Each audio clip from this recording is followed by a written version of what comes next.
انسان کو وحی کی کیا ضرورت ہے، کیوں انسان وحی کا محتاج ہے، اور اللہ تبارک و تعالی اپنے مختلف بندوں پر وحی کس لیے نازل فرماتے ہیں۔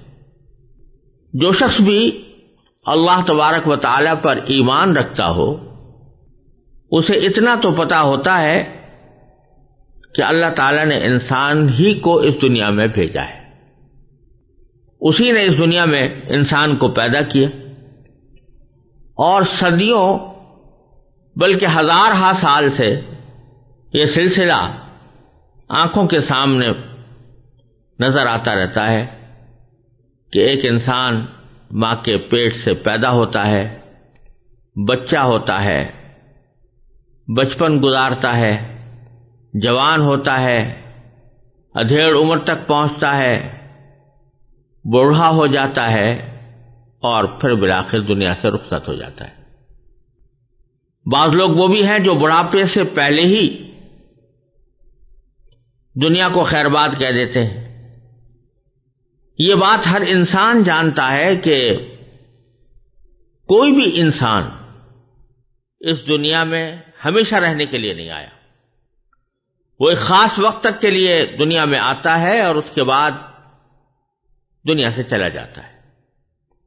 یہ سلسلہ ہزارہ سال سے اسی طرح چلا آ رہا ہے، اور اس دنیا میں یہ موت ایسی چیز ہے جس پر کسی کا اختلاف نہیں۔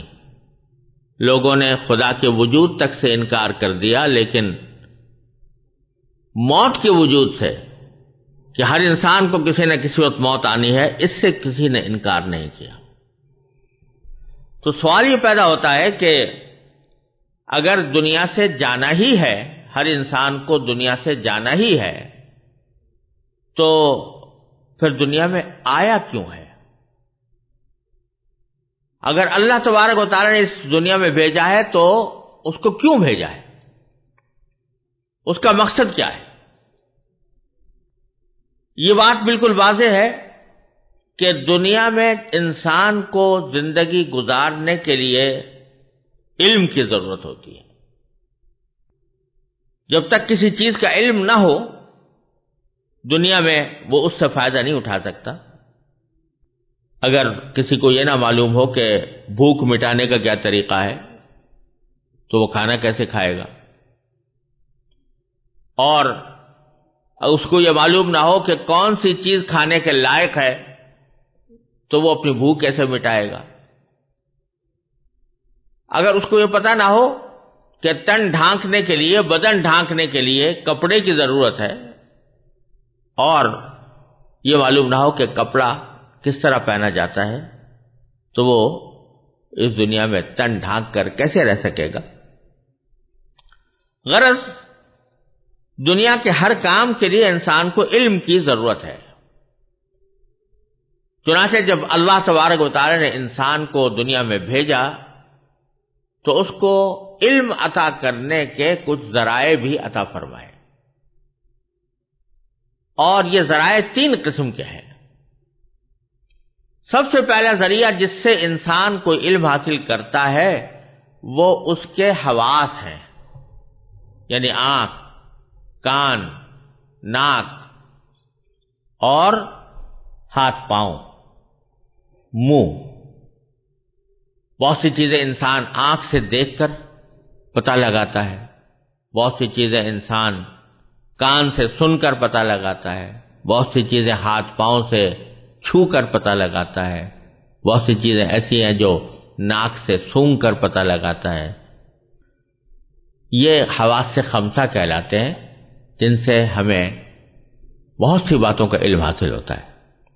ہم نے آنکھ سے دیکھا کہ یہ سامنے دیوار ہے تو ہمیں پتہ چلا کہ یہ دیوار ہے، تو آنکھ نے یہ علم عطا کر دیا۔ بہت سی چیزیں کان سے سن کر معلوم ہوتی ہیں۔ مجھے کسی نے آ کر بتایا کہ فلاں شخص آپ سے ملنا چاہتا ہے، تو جب کس کان سے مجھے پتا چلا، اس کان کے ذریعے مجھے علم حاصل ہوا کہ کوئی شخص مجھ سے ملنے کا خواہش مند ہے. کوئی چیز ایسی ہے کہ جو سونگھ کر پتہ لگائی جاتی ہے. خوشبو ہے، وہ پھول کو اگر آپ سونگیں گے تو سونگھ کر اس کی خوشبو کا علم حاصل ہوگا. یہ 5 قسم کے خواص ہیں جو اللہ تبارک و تعالی نے انسان کو علم عطا کرنے کے لیے دیے ہیں.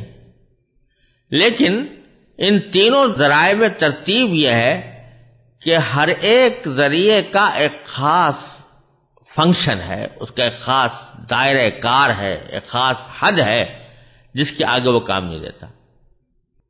مثلا اگر کوئی شخص آنکھ سے دیکھ کر یہ تو پتہ لگا سکتا ہے کہ یہ پھول ہے، لیکن ناک بند کر کے اس کی خوشبو کو آنکھ سے نہیں سونگھ سکتا.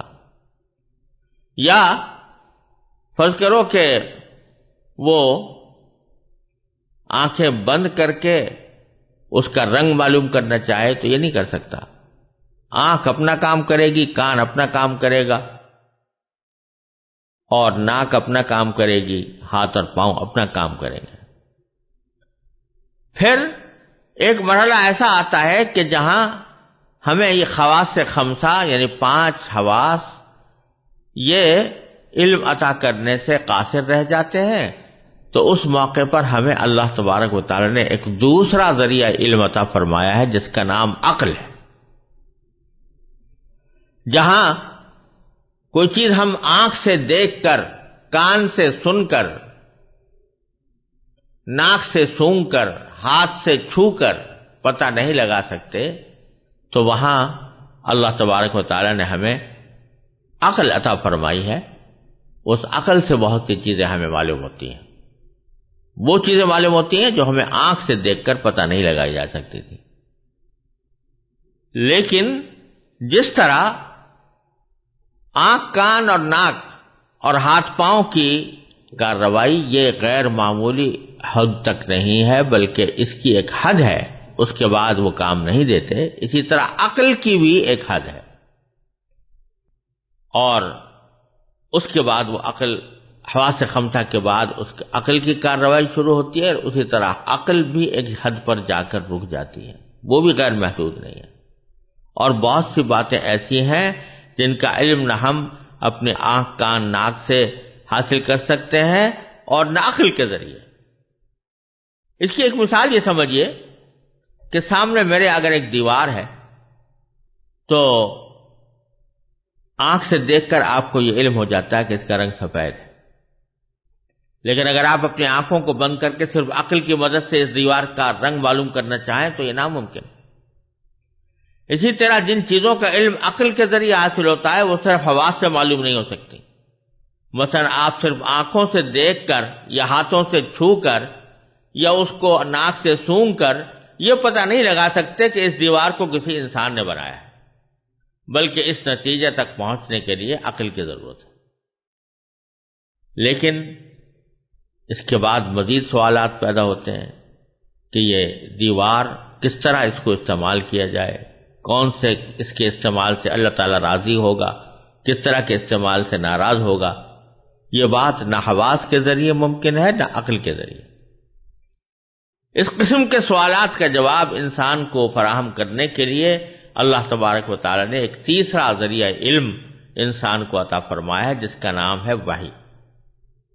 اور اس کا طریقہ یہ ہوتا ہے کہ اللہ تعالیٰ اپنے بندوں میں سے کسی کو منتخب فرما کر اسے پیغمبر بناتے ہیں، یعنی اپنا پیغام دنیا تک پہنچانے کے لیے اس کو مقرر فرماتے ہیں، اس پر اپنا کلام نازل فرماتے ہیں.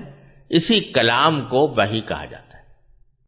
ایک اور مثال سے یہ بات شاید زیادہ سادے طریقے پر واضح ہوگی. فرض کیجئے کہ ایک شخص کے ہاتھ میں ایک پستول ہے. اسے آنکھ سے دیکھ کر وہ اس کا سائز اور اس کی صورت معلوم کر سکتا ہے. ہاتھ سے چھو کر یہ معلوم کر سکتا ہے کہ یہ کسی ٹھوس چیز سے بنی ہوئی ہے. اس کا ٹریگر دبا کر وہ یہ جان سکتا ہے کہ اس سے گولی پوری قوت سے نکل کر دور گئی ہے. اس کی آواز سن کر اسے یہ معلوم ہو جاتا ہے کہ اس سے ایک دھماکہ پیدا ہوتا ہے. اس کی نالی کو سونگھ کر وہ یہ پتہ لگا لیتا ہے کہ اس میں سے بارود کی بو آ رہی ہے۔ یہ ساری اطلاعات اسے اس کے آنکھ، ہاتھ، کان اور ناک نے فراہم کیا۔ لیکن اگر کوئی اس سے پوچھے کہ اسے کس نے بنایا، تو اس کی آنکھ، اس کا کان، اس کی ناک یا اس کا ہاتھ اس سوال کا جواب نہیں دے سکتے۔ اس موقع پر وہ اپنی عقل سے سوچتا ہے تو عقل اسے یہ بتاتی ہے کہ یہ پستول جس انداز سے بنا ہوا ہے وہ خود بخود وجود میں نہیں آ سکتا، یقیناً کسی کاریگر نے اسے بنایا ہے۔ وہ کاریگر نہ اس کی آنکھوں سے نظر آ رہا ہے اور نہ اس کے کان اس کی آواز سن رہے ہیں، مگر اس کی عقل کے ذریعے اسے یہ علم حاصل ہو گیا کہ اسے کسی کاریگر انسان نے بنایا ہے۔ اب ایک اور سوال یہ پیدا ہوتا ہے کہ اس ہتھیار کا کون سا استعمال جائز اور کون سا ناجائز ہے۔ اس سوال کے جواب میں بھی عقل ایک حد تک تو مدد کر سکتی ہے۔ مثلا عقل سے سوچا جا سکتا ہے کہ اس ہتھیار کے ذریعے کسی بے گناہ کو قتل کرنا بہت برا کام ہے جس کی اجازت نہیں ہونی چاہیے۔ لیکن پھر سوال پیدا ہوتا ہے کہ کس کو بے گناہ کہا جائے اور کس کو مجرم، اور کون سا جرم ایسا ہے جس کی سزا میں اس پستول کو استعمال کر کے کسی کو قتل کیا جا سکتا ہے۔ یہ ایسے سوالات ہیں جن پر اگر میں صرف عقل کی بنیاد پر غور کروں تو عقل مجھے الجھن میں ڈال دے گی۔ مثلا اگر ایک قاتل میرے سامنے ہے جس نے کسی بے گناہ کی جان لی، اس کے بارے میں عقل سے سوچتا ہوں تو کبھی عقل یہ کہتی ہے کہ اس قاتل نے ایک جیتے جاگتے انسان کو موت کی نیند سلایا، اس کی بیوی کو بے وگی کا زخم لگایا، بچوں کو بلا وجہ یتیم بنا کر انہیں باپ کی شفقت سے محروم کیا، اس لیے یہ مجرم اس لائق ہے کہ اسے بھی موت کے گھاٹ اتار کر دوسروں کے لیے عبرت کا سامان بنا دیا جائے۔ لیکن دوسری طرف وہی عقل ایک دوسری دلیل دیتی ہے۔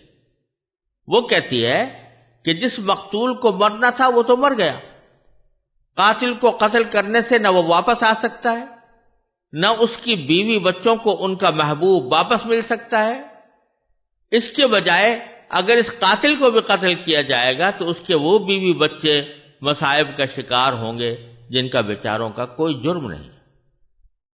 یہ دونوں دلیلیں عقل ہی کے سہارے وجود میں آئی، اس لیے نری عقل کے بھروسے پر کوئی ایسا فیصلہ کرنا مشکل ہو رہا ہے جس پر سب کی عقل مطمئن ہو جائے۔